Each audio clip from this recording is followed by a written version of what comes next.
Hey, FlimsyLunchTray here, and welcome to World of Warships. I am finally back from my trip that I had to Thailand for like 9 days, and I'll probably maybe talk a little bit more about that and also our upcoming 2,000 subscriber giveaway in a video either I'll do tomorrow or Wednesday. But for now, we're back with a play-by-play analysis. I've been teasing about this one for a bit now. In the Tier 10 American special battleship, premium battleship, the Ohio. So I'm not going to talk so much about the ship itself, so to speak, but focusing on why I make the plays and the positioning that I do. But of course, there are very notable things about the Ohio. It's basically a Montana hull. She's quite doable when angled, but she gets 8 457mm guns, so kind of a step up from the Georgia. A few different things going on, but she can be played two ways. The main way, well, not main way, she can either be built for a main battery build, a durability, concealment build, that type of thing, or you can go for a brawling build where you focus on the secondaries because you have excellent secondaries here, similar to like Massachusetts and Georgia, 11.3 kilometers. Or you could even do a little bit of a blend. And now my commander build is fully set up for a brawling build. And of course you can change even things on that and what the brawling build looks like and what skills you master and don't master. But in terms of my upgrades, for a full-on brawling build, usually I would go for the main battery mod 3 in the 6 slot to have a faster reload time. But I didn't do that. I swapped back between that and the artillery plotting room. Mod 2, which reduces your maximum main battery shell dispersion by -11%, which is something unique to the American battleships. If I had gone for the main battery mod 3, our reload time, instead of it being 27.5 seconds, it'd be 24.20 seconds. So I go back and forth between wanting to focus on something that has a little more accuracy to having a little bit more of a reload time. Now, in this battle, on this map, we're not going to be brawling much at all. A main battery build would have been fantastic here. But let me go and start talking about the play-by-play, my positioning, so on and so forth. Now, in starting this game off, on this map here in domination mode, usually a big key to this map is the C cap. Typically, whatever team wins the C cap will win the entirety of the battle in the game. That's not always true. So in this battle, if I'm being honest, we only have 4 teammates up there. It probably would have been better for me to go up there, but I had so many games. So we get the sub in the first blood. So many games where I was just so frustrated playing that north end, and I didn't want to play the north end. I was just sick of it. I wanted to do something different, so I came down in here and C, which has helped us warrant the kill on the submarine, because you have, I think it's an 11-kilometer range. So let's talk a little bit more about specifically what's going on here. Now go ahead and pop the spotter plane, the Wiesbaden, however you pronounce that ship. It's not a super durable ship, so I was hoping to lob shells over the island to catch him off guard. That's a typically good strategic play decision if you can catch cruiser players off guard like that and lobbing shells over the island. Because you can see we're pretty strong down here in the sea flank, and I wanted to catch him off guard because he didn't have direct line of sight on me. Now, because of us being so strong here, I'm going to go ahead and start moving up. Granted, I had to pay attention to the Slava, I had to pay attention to the Minnesota, as they can also, of course, fire over the island on me. As I'm moving up here with my clanmate, Doom and the Heisen. So yeah, so it's 11-kilometer range on the depth charge airstrike. I couldn't fully remember. So we're just going to be popping some shots off on the Minnesota as we move up. And I go ahead and switch to high explosive because the Minnesota DCP'd. So anytime that happens, I'll just communicate in chat to let my teammates know, maybe we can get a permafire set here. So that's kind of my thinking here in switching to the high explosive shells. These shells do have a pretty decent fire chance. Let me double check that. They have a 43% fire chance on a single shell salvo. But Minnesota's gone dark, so we're going to go ahead and shoot the Conqueror instead, which looks like he's going to be kind of immobile as he's really battling on that island. So the enemy team has really, they're allowing us to be able to push up more here on A, which is important that we do that. Because as I talked about in the beginning of this game, as we just lose the rune, I think it's our rune to the north. Yeah. If the enemy team is going to win out on C, then it's, and your team, you know, our primary forces are down here at A, then it's really important that we take the initiative sooner than later to push through A. So that's the goal of my decision in what Doom and I are doing right now, is that we need to move up. It's important to go ahead and take that decision now. And in doing so, I'm also going to be putting this island between me, the Minnesota, Slava, and the Conqueror that are up to the north. I can kind of focus more this engagement with the go Recur first, and then also the Stalingrad, with that cruiser still around there somewhere. And we are gonna have a good game, but we're not gonna have as good a game as another teammate on our team, which you just have to see who that is when the battle goes on an end. So when you're doing this type of push, like we're going to be swinging around A, if we keep going, we're going to be leaving the safety and refuge of this island.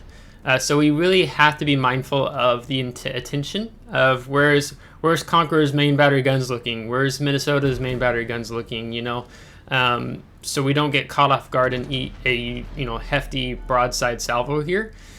Now in this situation, it's important for us to go ahead and start focusing down the low HP ships. So that's going to be the GK in this example. So then we can continue to shift more of our attention towards the north, especially like in our angling as well. So we're going to go ahead and just call out him to be focused, as Doom's also is focusing with the Heisenheim, the Japanese explosives. And this sub, he's going to do a good job in terms of he's doing spotting for us, and he's not also overextending himself. So as I talked about paying attention to the battleships to the north at Bravo, you can see we've slowed down, and now we're going to be accelerate again, because I really want to get this GK killed. And then I want to turn my guns towards the Stalingrad, if I remember that flanking line here correctly. But it's also very tempting to see the broadsides here between the Missouri and the Conqueror, especially when Conqueror is reversing. Yeah, not going to have that. So the GK is almost dead. As we take this salvo there, and the GK has gone down by Doom, and those torps run out just in time, as I'm thinking it was the Wiesbaden. It's a new German cruiser in the game, likely dropped those. So again, we're not in a rush, so to speak, to just go charging up. Part of this, one is you have to identify early when your team is folding on another flank and you need to push. The earlier you recognize that and push up, the better on the opposing flank, right? B is you also have to be mindful of the enemy team's positioning, because what you'll see is happen here is that you'll just see some battleship go charging off way ahead of the rest of the teammates, and then they kind of start picking your team off one by one. So we don't want to be super fast here. We've asserted ourselves. We've come around the angle of the island. As the cruiser is disengaging around the corner of the island, which is great for him. But we also still have a battleship. We have I can tell if that was a Preußen, and we have a Cleveland nearby as well. So you can see we're collectively pushing up, though the Yoshino is quite low on HP, so it really wasn't, I would say, the best idea for him to push up past me, since I had a much greater hit point pool. He would have done better not leading the charge there if he just would have chilled out from behind, but now he's going to be flashing a lot of broadside here, and be taken out by the enemy Stalingrad. So we're still paying attention to what is this cruiser up to. He's feeling the pressure of our Preußen pushing up, so I'm going to swing back over. The Wiesbaden has my broadside, and I don't necessarily want him to just sit there and like smoke up and start chiming away on my broadside, though the Preußen pushing up on him is going to prevent him from just simply doing that. So we're going to go ahead and pop another salvo off at him. We're still, walking up slowly here, and that cruiser seems to be pretty maneuverable. I've had a hard time landing some salvos and shots on him. Now, here is a decision I have to make here that I'm going through my head right now. They kind of have this strong battleship line, even the Stalingrad I'm kind of including in that too. as I push up more and more, and I see Conquerors moving towards Charlie, I'm going to be exposing more of my broadside on Conqueror. And, you know, he's firing a lot of high explosives, so I go ahead, I'm going to have to pay and taking some damage here and going broadside to turn out and disengage. And I'm really mindful of the Slava here as well. So, you know, I'm communicating with Doom over voice comms like, hey, I'm going to turn out now. Because basically we need to kind of weather the storm. We need to try to focus on killing some more of the enemy team here. So I'm waiting to see if this salvo connects. It does, so we're going to go ahead and switch over to the Slava since he's showing us broadside. Slava has a pretty vulnerable broadside. And then we're going to sit here, and now in this positioning that I've done is that I'm angled away from the Conqueror, but I still have all my guns on both the Slava and Stalingrad, because now I need to start pushing them more away as our team is moving up from A into, you know, capping Bravo cap now. So we need to start pushing them, continue pushing them further up into the A line, and probably they're going to be moving towards the 5-6 line here likely as well. Now this gameplay is not very sexy, so to speak, because basically we're just going to be sitting here, we're going to be tanking some potential damage, we're going to be, you know, taking some hefty damage salvos like that from the Stalingrad as the Conqueror takes out our poison, and we're just going to be trading a lot of main battery salvos back and forth. So Stalingrad is really good ship set up for kiting in terms of just his armor scheme, pretty durable when he's angled away. So we're going to be doing a mix of high explosive and armor piercing. One of the weaknesses of the Stalingrad is that it gets to full duration fires. It doesn't get that reduced for fire duration like cruisers do, where it's full duration like a battleship. So if a full fire burns on a Stalingrad, it's going to burn for 60 seconds unless he DCPs it, or, you know, he has Kuznetsov, and Kuznetsov's talent activates and puts out any fires, floods, or whatever on his ship. Now the sub here is doing great because he's continuing to keep him spotted for us, and they've mostly been focused on me, but now I'm becoming more of a pain for them to deal with since I'm pretty angled away. So Doom, you can see he's moved up even further, so they're probably going to start taking some attention on him. So we have our spotter plane up, and we're just going to keep reversing in. Again, this isn't exciting gameplay, but it's kind of the strategic choice for us to do right now in focusing these guys down, because if we're going to move up into Bravo, which will happen eventually, we have to deal with the Stalingrad, and if not the Slava, unless Slava, you know, really disengages and goes all the way over to the 7 line, making our job much easier. So now this is something that I don't like, but it's the Stalingrad. He's kind of between a rock and a hard place. One, he has a sub that's continuing to push up on him and spamming a lot of torpedoes. I know he's got me with my 457s taking shots at him again and again. And it's just riding the border, right? So when you're in that situation, what you want to do is you want to aim. I'm going to actually drop my salvo here because I feel like he's going to turn off of it a little bit, and he won't be in a perfect straight line on the border. But you can just aim at that white line along. So I did drop my aim because I thought he might do what he's doing right now and turning out, but it wasn't quite low enough, and that whole salvo misses. So I'm going to have some frustrating salvos as enemy Slava takes out our Salem, and trying to land that broadside salvo on the Stalingrad, because what he's doing here, and I'm recognizing, is that he's going to be turning into the border, and then turning out of the border, turning into the border, and turning out of the border. So it's basically being cheeky with his armor scheme and making it really difficult for us to get some meaningful damage in on him. And this is why, you know, in this situation, I think why I like the artillery plotting mod room 2 for that negative 11% dispersion. And that's if I catch myself in a battle like this, where it seems like it's becoming more this long-range slugfest, then I have the accuracy that's much more meaningful. I mean, you have a 2.0 Sigma, 30k salvo, 30k or 2.0 Sigma, the higher the better. And that's pretty good for Ohio. So that's that. You can really make the aiming, your dispersion shine when doing this, if you take that artillery plotting room mod 2, because you see we only have 3 secondary battery hits for a commander that I've set up for a brawling build. Now we give the well done to the Salmon because, you know, he's just been sitting there chipping away. I'm sure he has a lot of spotting damage. I have no clue how much potential or not spot. he has a lot of spotting damage, but I don't know how much actual damage he has. I'm guessing he has quite a lot. Now, in the meantime, our team's trying to been flipping Bravo, as Doom has been continuing to push up this whole time and just continuing to push the Slava away.